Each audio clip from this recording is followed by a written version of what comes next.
Pernah, Gina? Waduh, ini Zina nggak sehat, itu nggak boleh zina. Kalau yang lainnya kita bicarakan di balik layar. Selucu ini loh gue sama pasangan gue. Jangan.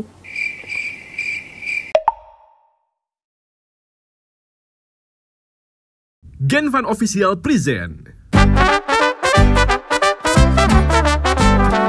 Aduh, saya nggak bisa komen lagi.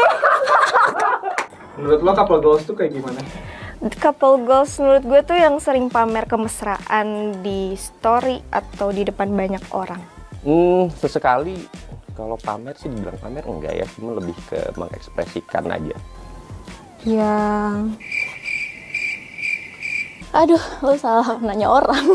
Yang hubungannya sehat, punya visi misi yang baik. Di medsos tuh ini ya, yang suka foto bareng, bikin konten bareng, itu kayaknya couple goals sekali ya.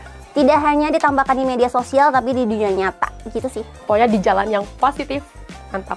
Pernah nggak sih lo harus pamer hubungan lo biar dianggap keren atau valid? Harus banget. Sayangnya enggak. Jadi stay private ya. Gini aja, aku gak mau jawab, tapi foto pacarku tuh ada di akun media sosialku gitu. Jadi gak usah disebut apakah itu pamer atau enggak ya gitu ya. Soalnya biar orang-orang itu tahu kalau gue tuh punya pasangan yang emang selucu ini loh gue sama pasangan gue. Enggak sih. Pamer pernah, tapi nggak tahu tiba-tiba jadi berantem. Dulu pernah, sekarang udah nggak pernah. Kenapa? Geli. Saya pacaran udah lama. Berapa tahun, Kak? Tahun ini 11. Jadi semenjak itu nggak pamer-pamer lagi, jadi kayak udah nggak usah. Hubungan lo itu bikin jauh dari orang tua atau agama nggak sih? Atau bahkan kehilangan diri sendiri gitu? Yang jelas jauh dari agama ya. Mau login kan beda agama. Astagfirullahaladzim. Enggak. Justru dia yang suka ngingetin. Enggak dong, kita kadang ada ngaji bareng ya. Ih, udah azan, gak usah sholat yuk. Astagfirullahaladzim. Enggak dong, enggak.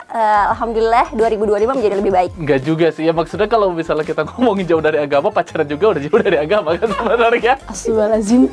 Menurut lo hubungan yang sehat tuh kayak gimana? Hubungan yang sehat. Makan sayur. Yang tahu boundaries aja sih. Yang sehat yang tidak mengubah diri lo siapa, dan kita tidak memaksakan kehendak kita untuk dirinya atau kehendak dia untuk diri kita. Nggak ngebohongin ceweknya dan tahu harus jaga batasan sama lawan jenis yang nggak kasar juga. Sedihnya tuh sedikit, tapi bahagianya banyak. Dan berantem itu suatu hal yang wajar ya, karena berantem itu kan artinya menunjukkan bahwa ada ketidaksamaan pikiran gitu ya. Itu kan sifat ya, bukan physical. Kalau physical touch, contohnya kayak Gina tuh sehat nggak sih? Aduh, kalau dijawab terkebongkar aib gua. Hah? Enggak sih. Berzina. Hah? Oh, anjir. Zina itu sebenarnya kebutuhan secara naruliah ya manusia. Jangan. Ya, lu pikir aja dah. Zina nggak sehat, itu nggak boleh zina. Berarti pacaran tuh nggak sehat tuh kan? Selama tidak cipokan. Nggak, pacaran aja udah berzina. Pernah, Gina? Waduh, ini Kalau yang lainnya kita bicarakan di balik layar. Urusan dapur ya, kita nggak mau di-share di sini ya. Nggak boleh ya adik-adik, nggak boleh. Kalau pacaran tuh harus jaga batas, menurut lo batasan ideal tuh kayak gimana sih? Batasannya? Batasan ideal. Kata mama sih nggak boleh ciuman ya. Nggak ngotel bareng sih. Sekali yang ngotel bareng, pasti ngapa-ngapain. Kalau sebagai cewek lah ya, kita nggak boleh yang disentuh-sentuh, itu harus jaga batasan, nggak boleh. Asal nggak ketahuan.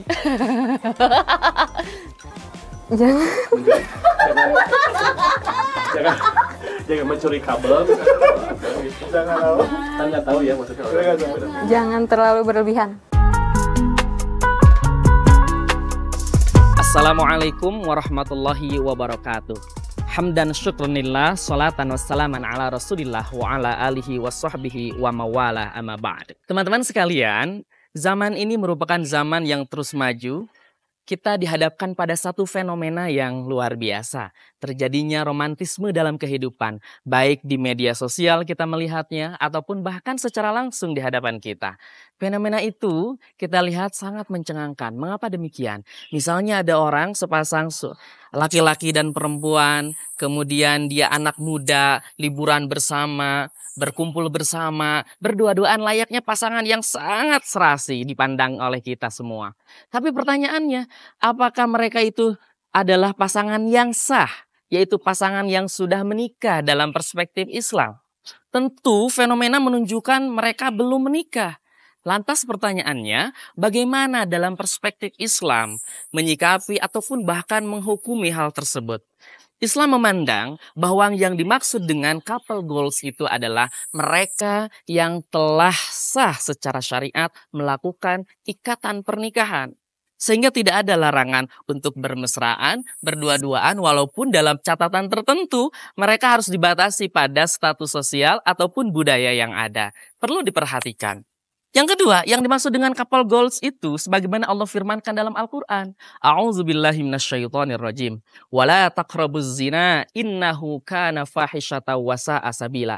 Dan janganlah engkau mendekati perbuatan zina karena sesungguhnya zina itu adalah perbuatan keji dan merupakan jalan yang buruk. Mendekatinya saja jangan, apalagi melakukannya. Mungkin kita melihat ada teman-teman yang berkumpul dekat, berpegangan tangan, berpandangan. Secara aturan Islam itu merupakan zina. Kategorinya adalah zina asghar, zina yang kecil. Berdosakah? Tentu berdosa. Apalagi sampai melakukan, bahasa anak sekarang kan tren ya, ada istilah login begitu. Nah ini adalah kategorinya zina akbar, tentu yang dilarang dalam Islam. Melakukan zina akbar, melakukan hubungan intim layaknya suami dengan istri tanpa ada pernikahan, maka terkategori dosa yang besar. Dalam Islam hukumannya, kalau dia sudah menikah atau bahkan dalam ada ikatan pernikahan, harus dirajam sampai meninggal. Kalau dia belum menikah antara gadis dengan jejaka sehingga tidak lagi perawan dan tidak lagi perjaka, maka ia harus dihukum, dicambuk 100 kali. Dan bahkan diasingkan dalam 1 tahun. Nah Islam sebetulnya menginformasikan hukuman itu bukan Islam adalah agama yang kejam. Tetapi Islam lebih informatif. Memberitahu kepada kita sebagai penganutnya bahwa kita jangan melakukan itu. Betapa besar larangannya, betapa besar hukumannya. Demikian Islam menjelaskan kepada kita.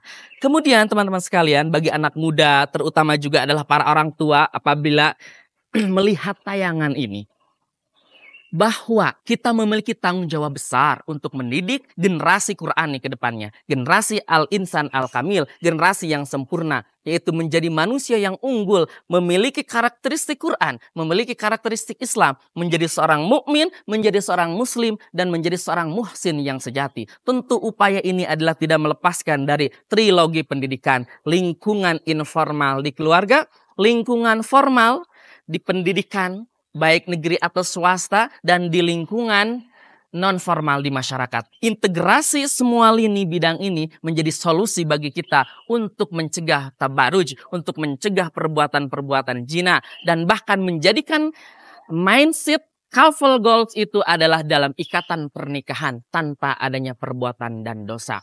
Dan satu lagi, hati-hati. Era sekarang, tadi disebutkan era globalisasi, sufra informasi orang menyatakan dengan adanya media yang begitu masif, dikatakan ada lagi namanya transformal. Transformal inilah pengaruh dunia digital yang begitu masif kepada kalangan anak muda. Oleh sebab itu, kita sebagai orang tua, sebagai sahabat siapapun, apalagi sebagai seorang muslim, mukmin yang memiliki kepedulian, mari kita bersama-sama untuk menjaga generasi keturunan kita. Demikian, semoga bermanfaat. Assalamualaikum warahmatullahi wabarakatuh.